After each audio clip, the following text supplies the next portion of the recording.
ஓம் சிவ சிவ சிவாய நமக. தஞ்சையில் வாழும் கரூர் சித்தரின் அருள்மழையினாலும் இறைவன் மகா அகத்தியரின் அருள்மழையினாலும் உங்கள் வாழ்க்கையில் ராசி யோக முத்திரையாக பெருமாள் கையில் இருக்கும் சக்கரமே எழுத்தாணி என்று மகா அகத்தியர் கூறுகிறார். பெருமாளின் அருள் கொண்ட உங்கள் ராசியில் உங்களுக்கு மகா அகத்திய ராசி முத்திரையாக எழுத்தாணி என்ற ஒரு முத்திரை தந்திருக்கிறார். பிறருக்கு வழிகாட்டியாக இருக்கும் உங்கள் வாழ்க்கையில் நீங்கள் பிறரை அசர வைக்கும் திறமசாலி, மிக அறிவு கூர்மை உள்ளவர். உங்கள் உடலில் உபாயங்கள் சில காலங்கள் இருக்கும். இறைவன் அருளால் அது பனி போல் விலகும். உங்கள் வாழ்க்கையில் வசந்த காலம் தொடங்கியிருப்பதால் மகனுக்கோ மகளுக்கோ திருமணம் சுபகாரியங்கள் உங்கள் வீட்டில் நடக்கப் போகிறது.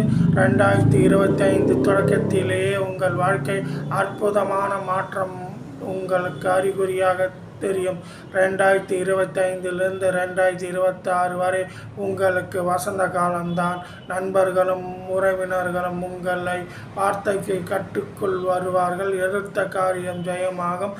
நீங்கள் பிறர் துன்பத்தை தீர்க்கும் ஆற்றல் கொண்டவர். பிறருக்கு வழி சொல்லும் மிகப்பெரிய அறிவு கூர்மை உள்ள உங்கள் வாழ்க்கையில் சில காலம் உடல் உபாயங்கள் இருந்த காரணத்தால் விலகி 2025 முதல் 2026 வரை உங்களுக்கு வசந்த காலம் என்று உங்கள் ராசிக்கு எழுத்தாணி வந்திருப்பதால் பிறர் தலையெழுத்தை சிறப்பாக கணிக்கும் ஆற்றல் உங்களுக்கு உண்டு. சிவாய நமக.